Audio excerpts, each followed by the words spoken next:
Please welcome our baccalaureate speaker, Paul Vandeven.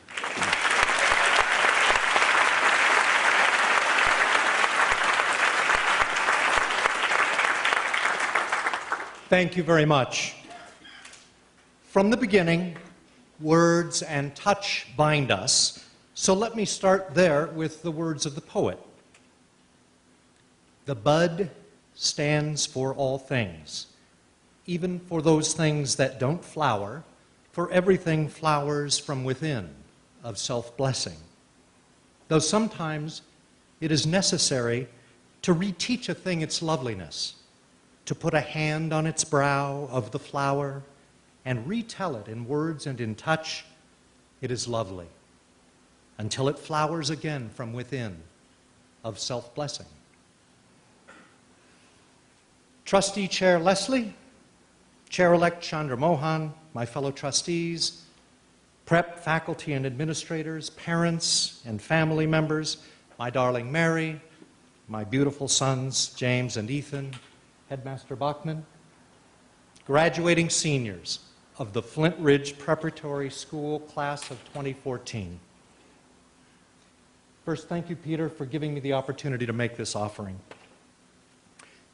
However, seniors, I expect little I say will register stronger than the hopes, dreams, and perhaps the various free-floating anxieties flitting around in your bodies at this time.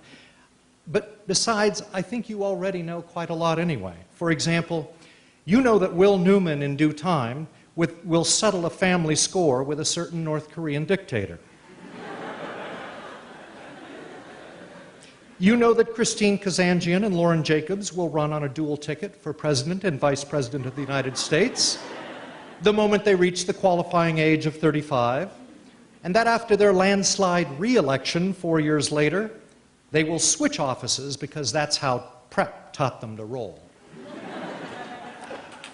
You know that Jim Hoddy will become the first ever Nobel laureate scientist to also win a Tony Award on Broadway. You know that when you reach my age and start taking ocean cruises, the captain at the helm taking you safely port to port will be Joe Mahler, after he retires, of course, as Secretary of the Navy. And most of all, you know that Trip Westmoreland, speaking as your class's elected voice tomorrow night, will move you more deeply than any grown-up because he is your friend, and he's your brother, and he's been your peer all these years at Flintridge Prep. So I tell you, there's no one-size-fits-all advice, wisdom, secret, or formula I could possibly offer to more than 100 achievement-steeped souls. So let me instead share 4 movements of a lived life: a family story, a fleeting fantasy, a need fulfilled, and a spirit-lifting poem that's been handy on those times that come with the motto, as Mr. Baker will appreciate, amplexus expecta, hold on and wait. Late in December of the year that I turned 13, my older brother Jim surprised our family with the gift of a rug. Jim had rescued it from the curb of a nearby street. He drove the 15-foot roll home, balanced on the top of his 1956 Ford Clunker. Now, the linoleum on the slab floor of our house was pretty tired stuff. Cold in winter, it was gritty year-round with the tracked-in debris of 4 active kids from the Antelope Valley. The only other rug we owned lay next to my parents' bed, a frayed wedding relic. It had followed us down a path of declining fortune through 5 houses in as many different towns.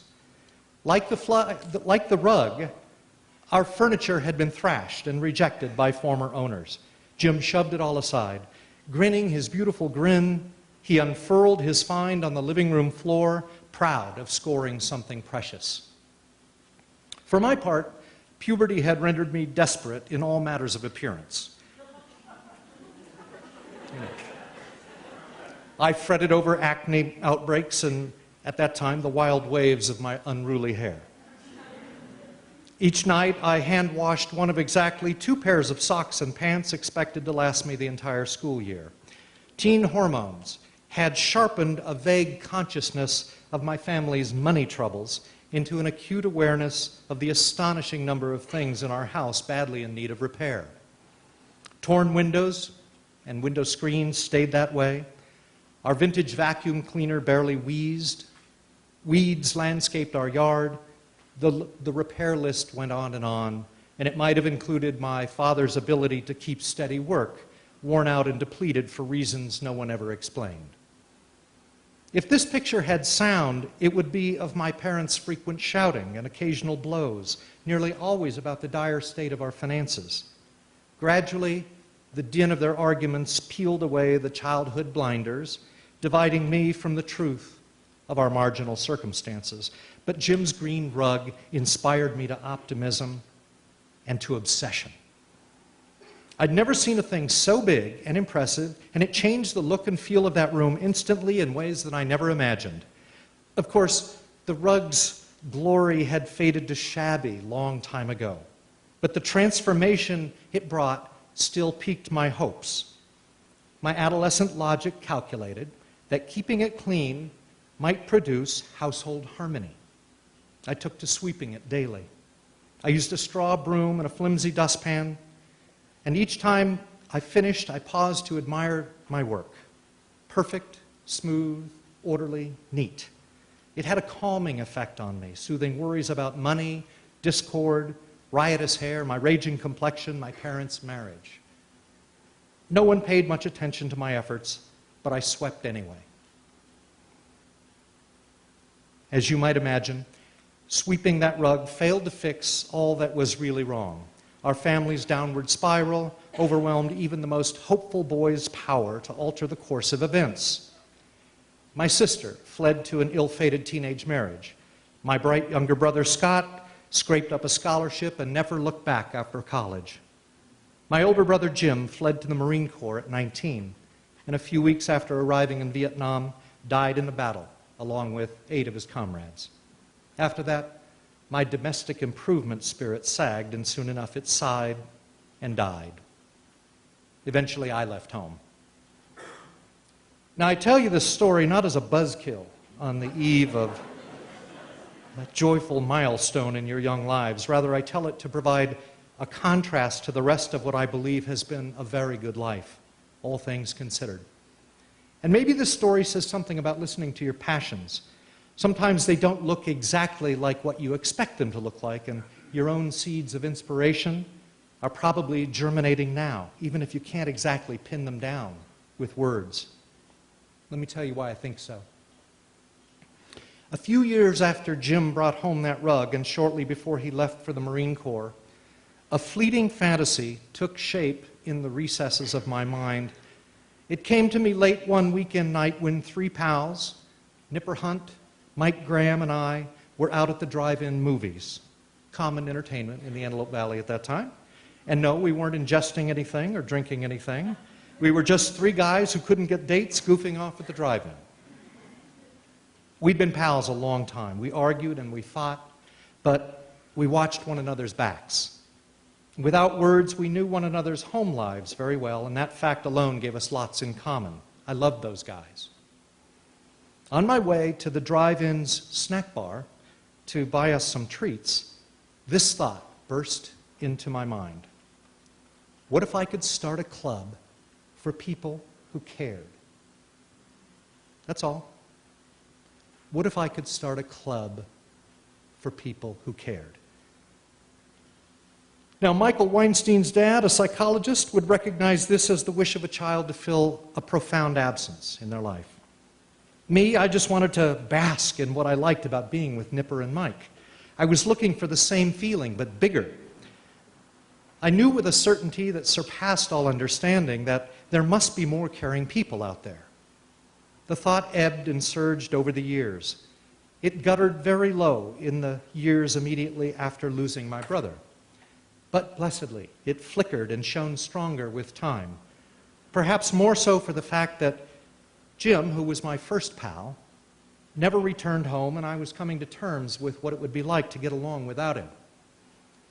Perhaps this whole thing was like my obsession with sweeping that rug, that out of forming the club of people who cared, some kind of harmony might emerge.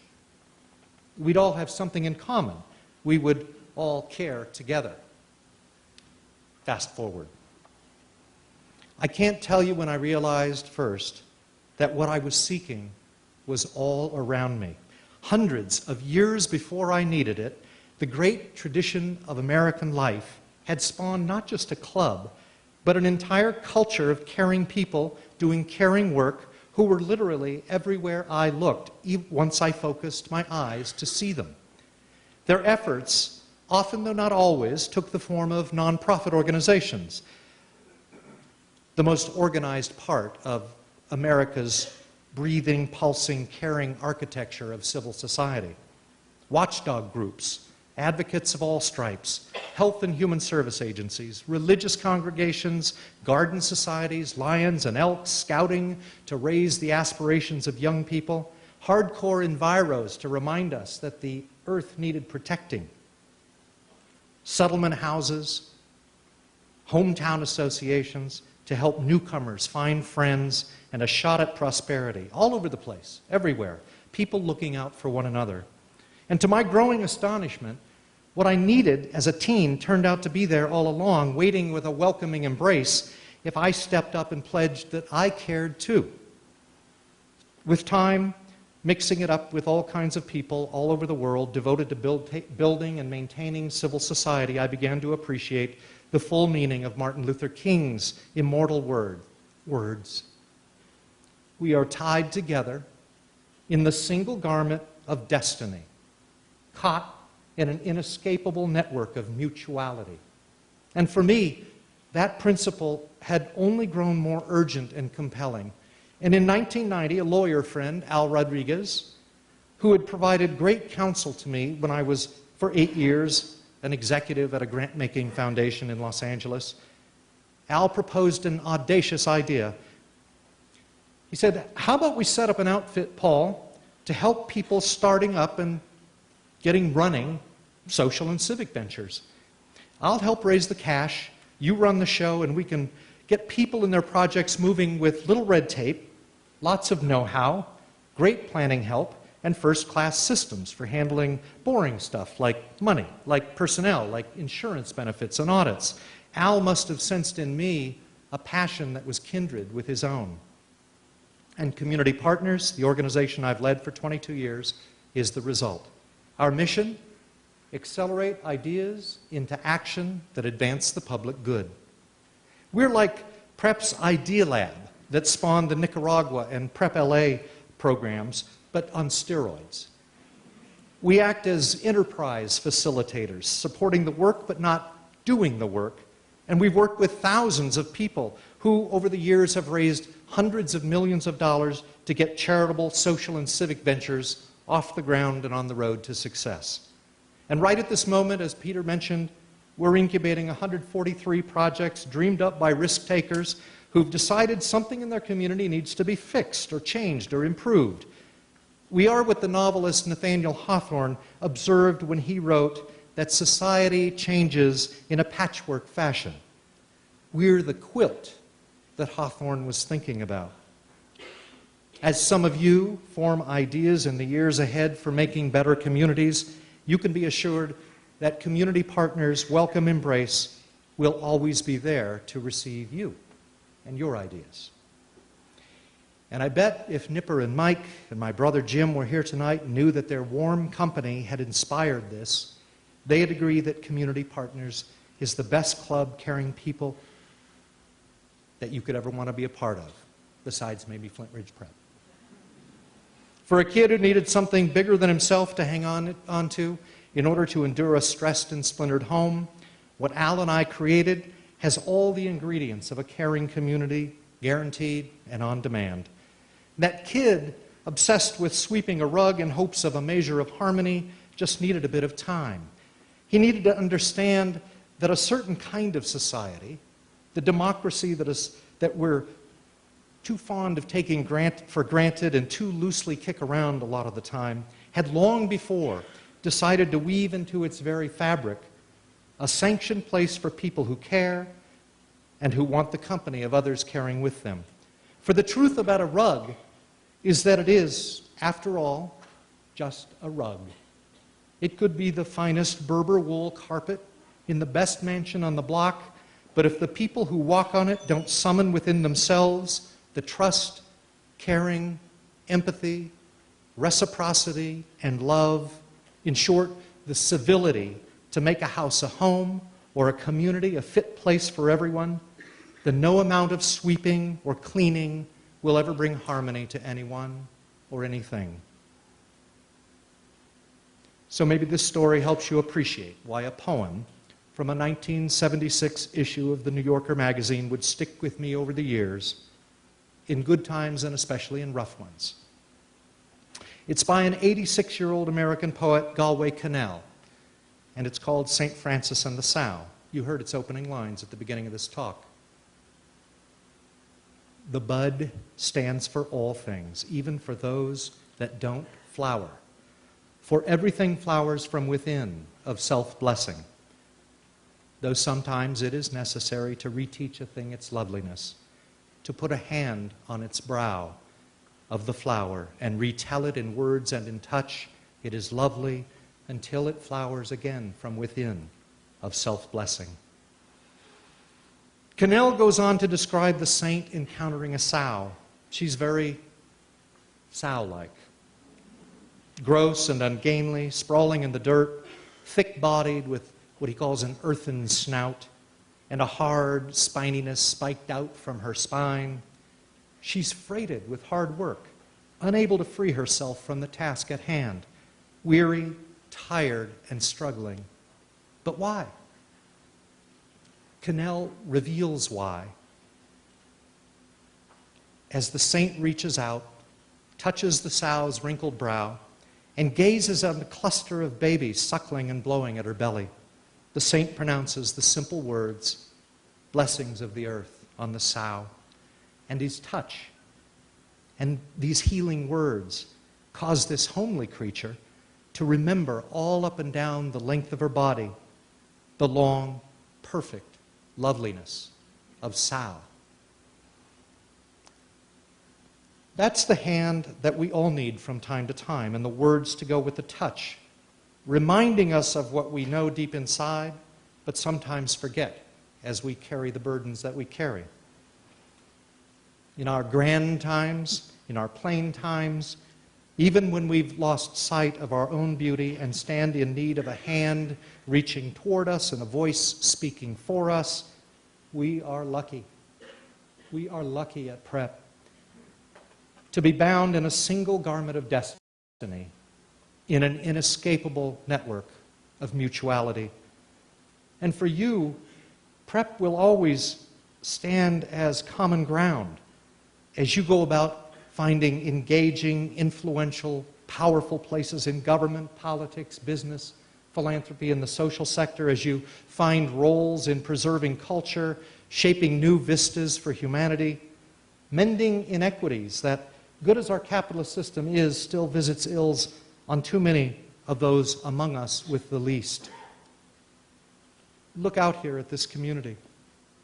It's rich in friends and families and teachers, from Ice's watchful eye to Madeline's smile in reception, from Sarah Cooper's genius with teachers to Dan Hare's gigantic laugh, along with a legion of alums and devoted board members, caring people all, who set this school's moral compass and enduring mission to the certainty that everything flowers from within. I've always liked how Chris Leslie referred once to Prep. She said, "We're a community cleverly disguised as a school." And when the bud struggles in this community to remember its own beauty, as do all buds from time to time, all of these people around you in this room tonight and beyond, stand ready to offer a kind or a constructive word, to put a hand on its brow of the flower and retell it in words and in touch, it is lovely, until it flowers again from within of self-blessing. So seniors, I would ask just one small favor tonight. Very quietly, please take in your hand the hand of your classmates beside you. right and left.